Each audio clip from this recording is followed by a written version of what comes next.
This video is brought to you by Pepsi, the drink of outlaws. Fuck you, Marcus Zuckerberg. Your damn marketing bullshit. Pepsi needs to sponsor us. I don't think I've drank Dr. Pepper since we hung out. Also brought to you by Camel cigarettes and whatever the hell he smokes. Anything and everything that's not menthol. We're in Washington, Missouri. Anywhere I'm asking me leaving out today. I got to stick around for a few days and go help a friend of a friend. We do some farm work.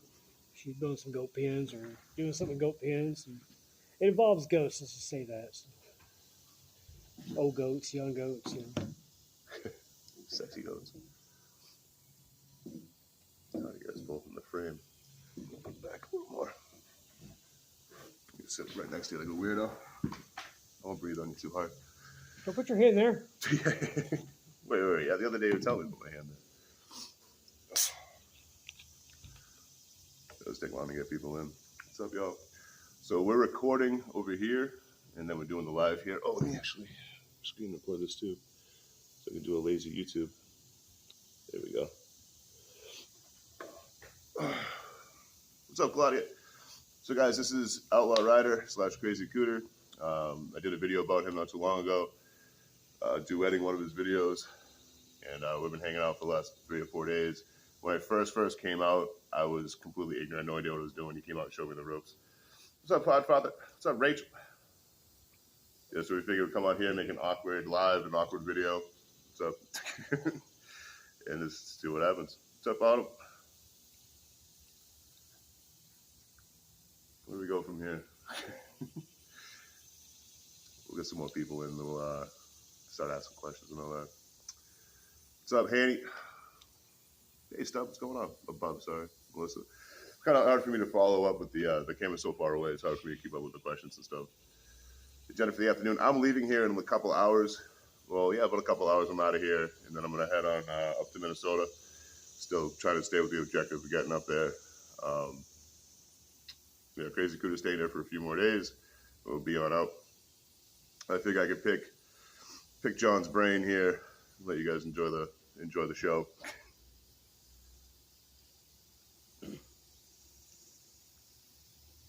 Stay safe. Appreciate that. All right, we got 70 people. We can start it up. All right, so your first train ride. My first train ride, my very first one, I was about 15. My best friend was about 15. My little brother was about 12 or 13. It was a Thursday, and we, friend didn't know my brother was standing right behind me. We had planned to cut school the next day, go fishing, and being a Friday, they wouldn't mess us anyway. They'd actually be happier with us gone, but. Was that Alabama? Yeah. Okay. Tuscaloosa. And brother tells me, he goes, basically black me, goes, take me or up and tell mom and dad. I'm like, tell them I don't give a fuck what the hell they're going to do, And he's like, and I didn't think he would. I was the younger brother too, so I was always the tag along. Take your brother with you. He's my brother. I don't know who he is. But we always just, there was a local train came through real slow every morning. We just jump on that, ride down the creek, jump off. We've done it a million times. Nobody ever got killed. And there's been a few times somebody called my parents, seen us doing it. I'd hear all the horror stories. This guy got his leg cut off, got cut in half. I'm like, yeah, that was them. It's not me. And it is dangerous what we do in general. Yeah. People get hurt left and right, but if you don't do risky stuff, it reduces the chances a lot. Don't act stupid, you'll be okay. But next day we had it all planned out. All our fishing gear's down by the creek, and so he's like, "Well, it's 5 miles. I don't feel like walking." So here come the train. I didn't think anything of it. A couple hours later, there normally was, and usually we catch them on a Saturday. Did it have more engines or something too than usual? Yeah, it had 3 engines instead of 1. I thought, man, I didn't think anything of it. We jump on it, jump on a box car. Next thing you know, we're going past the creek. We're going way too fast to get off. We're like, all right, let's get off in the yard, walk back a mile, We go through the yard. We don't stop. We're going across this big, mile-long wooden bridge. We're like, damn, we're going to go to Northport. It's going to suck. And we kept on going. It wound up in Artesia, Mississippi. Probably 8 hours later, we're like, we're not getting off here. We're the only white people in this damn town. That's like my whole last year. Is like the train's supposed to go straight, and then it hooks left and brings me in the middle of nowhere. I'm fighting my way out. Ended up taking us all the way down to Meridian in Jackson, Mississippi. We stayed on. We're hungry. We're tired. Next thing you know, we wound up in Bossier City, Louisiana. It's like, oh, we gotta get off here. Figure out how we're going to get back to the house. And, So that's southeast from where you got off. Actually like due west almost. Okay. About 500 miles west. And so we spent a little over a day, almost a day and a half on this train. We're a few hundred miles from home. And we're not freaking out. We're just kind of like, well, it's going to be fun getting back. I don't know how we're going to do it. Who are we going to call? We don't know anybody's number by heart except our own phone number, our friend's phone number. Can't call your parents. Can't call my parents. This is back in the 20s before cell phones, right? You guys had smoke signals and tablets like that, right? Stone tablets. It's back in like the 80s. I'd say about mid-late 80s, yeah. And about 80, I think about 80, 87 or so. Maybe later than that. I was about 88, 89 somewhere. But next thing you know, some guy comes from there. I see you guys on my train, blah, blah. The cops already here looking for you. I'm like, oh, great. This is going to work out perfectly. It's like, where you guys coming from? The first time you took a long ride was the first time you got caught, too. Right. The cops like, where you guys come from? We came from those apartments right over there. No, you didn't. You're the wrong color being from those apartments. Well, I sure was visiting my grandma. No, you're not. Because y'all even live in this side of the town. We're like, yeah, we do. What's the name of the town? What's the name of this town? I have the right to remain silent. Yeah, you sure do. I was like, I don't know the name of this town where we're at. I tried lying the first few times I got caught, and then I'm like, yeah, let's be honest. Like, screw it. You caught me. Here I am.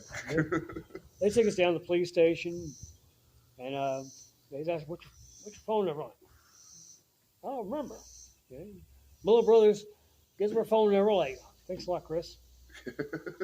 Maybe your mom and dad whoop your ass first. Nope. It's like you're in your car with someone, you do something not supposed to do, and you're like, there's a cop behind us, and everyone turns around and looks. It gives you away. They call my parents up. It's like, he tells them who he is. And he's talking to my dad on the phone. He's like, my dad's like, where are you calling from? Oh, Murphy says hi. What's up, man? That's Cody from... Oh, that's up, Cody. Yeah. And it's like, my dad's like, where are you calling from? Bossier City, Louisiana. My dad's like, honey, get your belt. It's a long drive. I swear to God, as soon as the cop hung up the phone, my mom was right there being like, where is he? Like, for those asking, this is John Burns. You can find him on TikTok under Outlaw Rider in Double Trouble. I tagged him in a video maybe 4 or 5, maybe 6 videos back. I went a little post crazy yesterday, I'm not going to lie. But we've been hanging out for a few days. When I first came out, I was like, it would take me like a week and a half to grab a train. Like, I had no idea what I was doing. I put myself in some really bad situations. And we had a mutual friend that was like, hey, come meet me. I was like, hell yeah. I was like, I'm hanging out with John Burns. I'm like, hell yeah, let's do this. And then, like, I was 6 hours away on a train, and the dude's like, I'm out, and he left. So I think John just felt bad for me. He's like, well, this kid's coming all the way here to Oklahoma. And we met up. We hung out for a better part of a month, man, all the way up until, like, Thanksgiving, and we parted ways to do different stuff for the holiday. And, we've always kept in touch since. And then I was in St. Louis, grabbed the train, and pulled me 6 miles out of the city and just dropped me in Illinois. I ended up getting deliberately caught, so I just got a ride to the truck stop out of there by the goddamn bull. And he was super cool about it. And then John was like, "Hey, I'm right near you. Let's go grab you." We've been hanging out with a mutual friend out here that John introduced me to as well. Yeah. Anyway, as soon as the cop hung up the phone, my mom was right there ready to beat my ass to death. We get out to the car. She gets in the driver's seat first. We're like, all right, mom's going to drive. Dad never hits us, Going to be occupied. It's going to be all right, You drive. No, Mom, you drive. You're a better driver. They swaps his mate. We just knew right there, like, it's going to be a long ride home.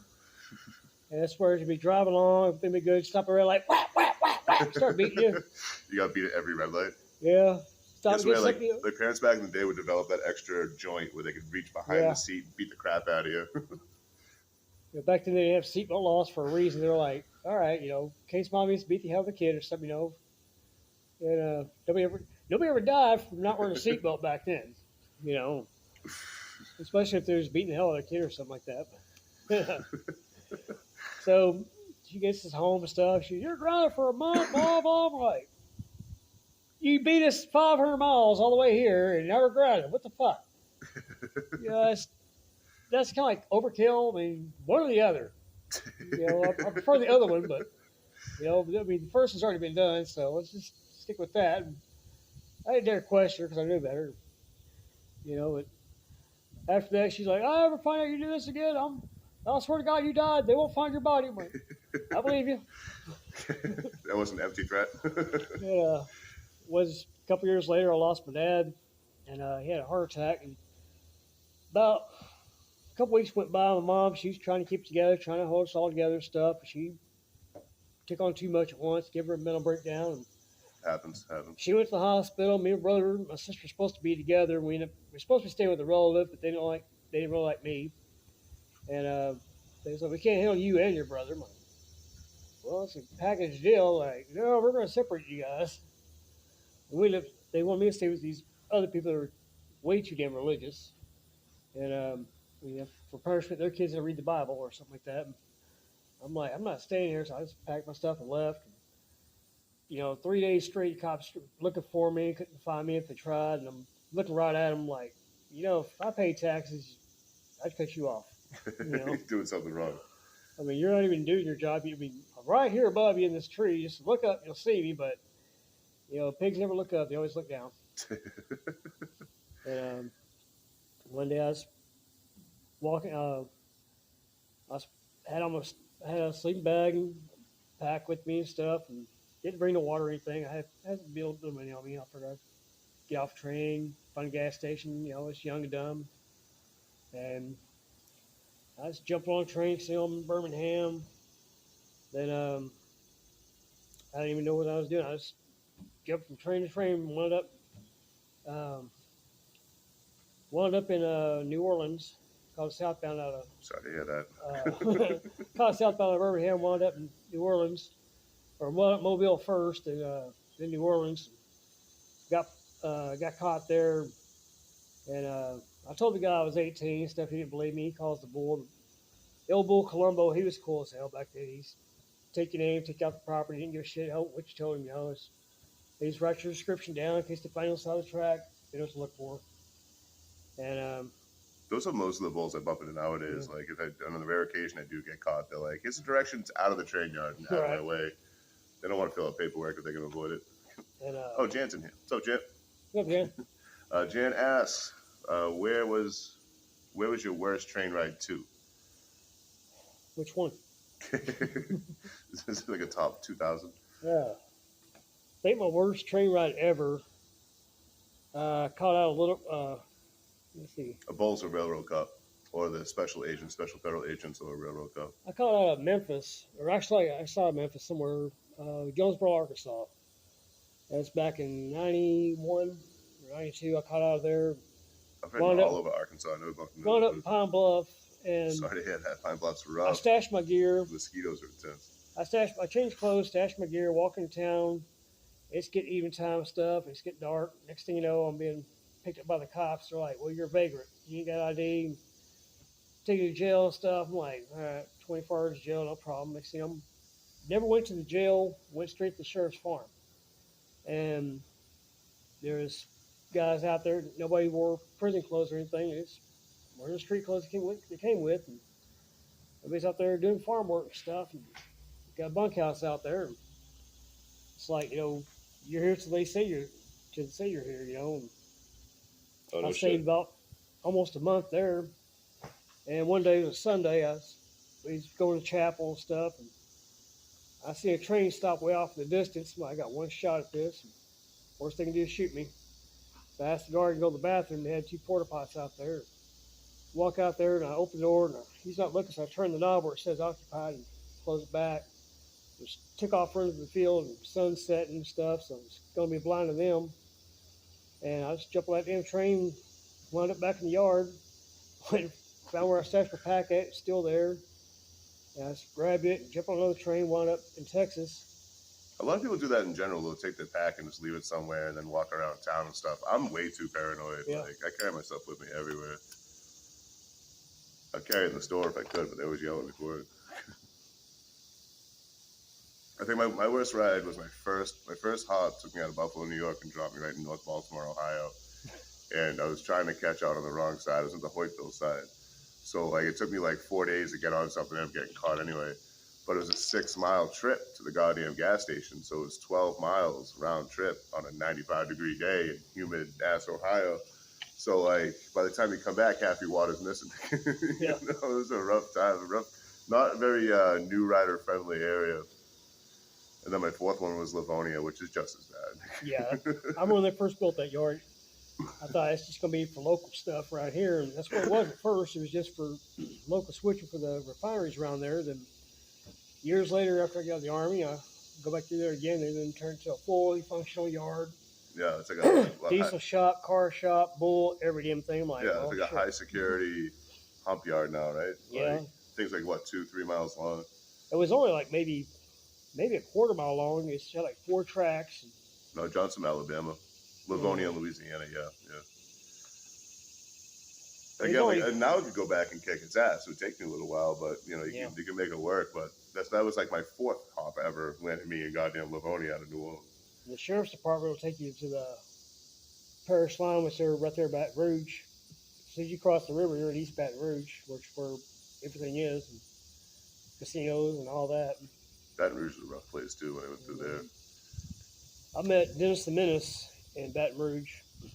Right after I got to New Orleans, I caught a KCS and took me up to Baton Rouge, and I got off there, hung around for a day, trying to figure out what to do, make some money, and lucky a few people felt sorry for me. Then went back to the yard, met Dennis the Menace, and I thought he was a worker at first, and we talked for a little bit, and he explained, he goes, "I'm not a worker, I'm a hobo." Shit, I've always wanted to do this, man. I told him about my first train trip, and he's like, "Well, where you fucked up at, you didn't have food." I said, "Well, we fucked up at, we caught the wrong damn train." That's my entire train riding career right there. I was like, we didn't plan on riding it all the way there. We just planned on riding a few miles up the road to the creek, jumping off, go fishing all day, and maybe walk home. But, no, there's no number at the end. All the links are in the bio, but it should just say Anywhere Man for the Venmo. But someone said thank you for your service as well, man. Welcome. North Georgia there, hell yeah. Wait, so you meet another hobo, and like, did he show you the ropes or? Yeah, he didn't want to at first, but I was going to tag along either way. I said, "Look, man, I want to get the hell out of here. I've always wanted to drop a freight train. Just tell me what I need." And he's like, "You ain't got half the stuff you need." I'm like, "I got some money, what do I need?" Well, you need a better pack than what you got. It's just a little runaway pack. He went to a surplus store somewhere. Me and him rode back down to New Orleans. They caught CSX to back to Mobile. We stopped in. The train was going to go to Pensacola, and it stopped in Flomaton. So we got off there. He used people there. Flomaton was a good city to me. I had a good time in Flomaton. And we got off there. A couple churches hooked me up. And somebody gave me a medium Alice pack, which back then that was the best damn pack I ever had. Is it the same size as the Alice pack I got now? Yeah, it's about that size. About that. And didn't have a frame with it, but the straps were rigged up. And it was comfortable. It worked. I didn't carry too much weight. Just a sleeping bag and a change of clothes and a few canned goods. He gave me a P38. Oh, the can opener? Yeah. Oh, yeah. Oh, so those that are asking, just coming in, this is John Burns. I tagged him maybe 6-7 videos ago, I want to say. I duetted one of his videos. He's been out here riding for over 30 years? Yep. Over 30 years, and was nice enough to, like, break me and let me know what I was doing wrong. At least how to get on a train, because I was green as hell. I knew a few rideables from one other rider, our buddy Squirrel, came out and taught me a few rideables and stuff like that. And then John kind of filled in all the gaps after that. I would ask him 20 to 50 questions every day about riding, and he'd have an answer for each one. Never lost his patience with me. I know good riders when I meet him. He's not talking about me.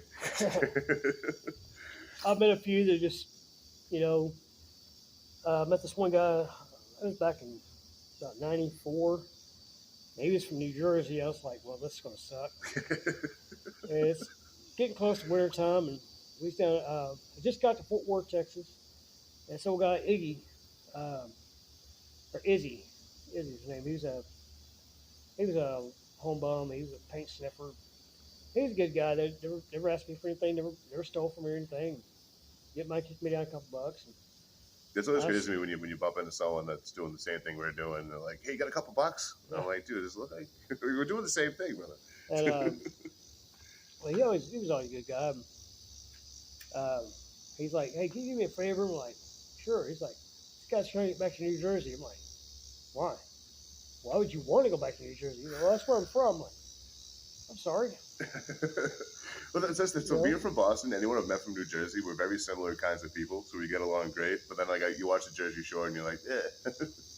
Yeah, I see that. I'm like, so you're one of those kind of people. Okay. Yeah, I'm going to throw your ass off the train pretty quick. we we walked all the way back down by Tire 55 and caught a northbound. Well, we caught one coming out of the yard first, and it took us 5 miles north of town, dumped us off overnight. It's like, all right, back to the drawing board, took the bus back to the yard, or took the bus back to downtown and caught a northbound come from the south there, and grain train, and rolled all the way to Coffeyville, and got off, spent the day there. And Was that your first time in Coffeyville? now it's like let's see, is that about 94? I've probably been there like 3 or 4 times by then. I love that whole line coming up out of Arkansas, in Van Buren, so yeah. Got a lot of history there. There's two banks in Coffeyville I think right across the street from each other. Or one's still there. I don't know about the other one, but the Dalton gang back in the 1800s, I think, they had this idea to rob both banks at the same time. And so bank opens up. They, three guys go to this bank, two guys go to this bank, and everything's going good until somebody else came along, walking by, the bank wasn't open. They look at the watch, like, place should have been open 30 minutes ago. And they look at the side, they see the cashier, see the guys with masks on. It's like, we're making the sheriff. He forms a posse. There's mostly town folk went there, right? Yeah. He went and formed a posse real quick. Say, hey, bank's being robbed. We got to stop these guys. And it's the Dalton gang. So they come out of the bank, thinking they had a getaway, and bam, they get shot down. One of them got away, and he made it all the way down to Texas and tried to rob a bank in Longview, Texas. He got killed there. And I don't remember which. I think it was Bob Dalton or Robert Dalton. I think he was the one who got killed in Texas. I tried telling that story in one of my last YouTube video, and I couldn't do it justice, so I stopped myself like mid-sentence, and I'm like, you should look into this. I'm not going to do it justice. I think around October they do a reenactment. Oh, yeah, every year, right? And for some reason, the Dalton gang still loses. Have you ever rode across the Huey P. Long Bridge? Oh, yeah, plenty of times. Oil crabs wants to know plenty of times. What's that at? Down in New Orleans, between Avondale and Metairie. You come out of Avondale Yard, which now it's UP and BNSF was SP and UP. But, come across there going west towards like Gentilly or Oliver Yard. You go across that big, across the Mississippi River. What, out of New Orleans? Yeah. Oh, okay. Was that the one I took going to the Livonia? Yeah. That's a beautiful bridge. It used to just be one lane east side or something like that, or 2 lanes. Now it's like 4 lanes. Where's the beer? We're not big drinkers, believe it or not. I'm a bigger drinker than John, that's for sure. I crushed a 6-pack and then woke up with a hangover. I'm more of a whiskey guy. Yeah. Jim Beam, Jack Daniels, whatever. As long as I don't really care for that bottom shelf stuff. That's just rot gut. It's going to kill you sooner or later. But use some Jim Beam or some. I prefer the real actual moonshine you get from the holler from a guy who can't read, can't write, but he can shoot a flea off a Texas ass from 1,000 yards. That's the good stuff right there. I don't think I've ever had like real moonshine. I've had Colombian moonshine. They called it Bang Bang. And I'm pretty sure I went cross-eyed after drinking that. I ended up with a lampshade on my head, running around my apartment like a damn fool. But besides, I don't think I actually had like real. Oh no, I had apple pie moonshine that someone made in their basement. It was actually really good. Yeah. That's the dude from the FRA picked me up, handed me moonshine, put me on a train in Georgiana, Alabama. And I'm like, I'm so going to jail. This is a setup. And now you just like my videos and send me on my way. I'm like, all right, it's awesome. So while we're at, let's do a shout out for Jan's friend Jan in Washington, Missouri. Jan's Tamales. She got some damn good tamales. Best you're gonna find around. Yeah, I got to try one yesterday when we were moving around and stuff, and amazing. I'm gonna do a video promoting that too. It's Jan's Tamales on Facebook. Yeah, give her a like. Yeah. Also, if you're in the area they deliver to. Also, Border Hopper 2000. Give her a shout out. What's that, Instagram?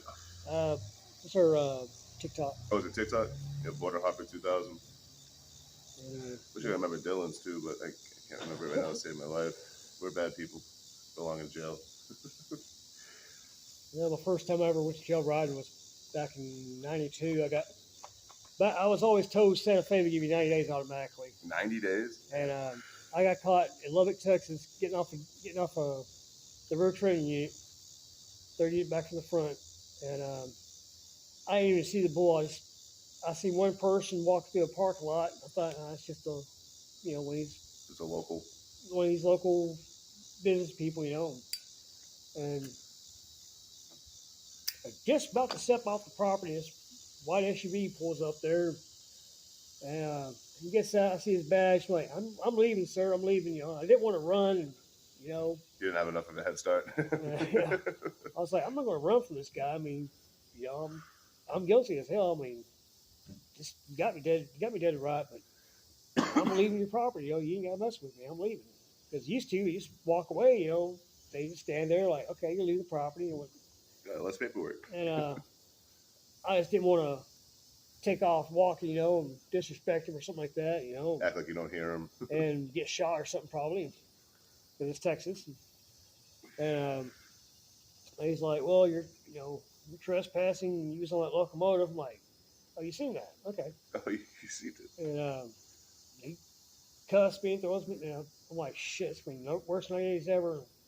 I go to court that night. Judge, he's got his hair slicked back, ain't got no robe on, with a white tank top on. He's like, oh, you was charged with interference with real property. I had to look that up. I never heard of that one before. I'm like, does that mean I'm free to go? Oh, found it. I'm like, I'll begin. He's like, being your first time you ever been in trouble with the law, I'm like, that you know of. I've been in trouble with the law since I was born. I mean, first time I've actually been arrested for it. And he's like, yeah, by this time tomorrow night. And it's probably like 5 or 6 a.m. the next morning. They let me go. And at least it wasn't 90 days.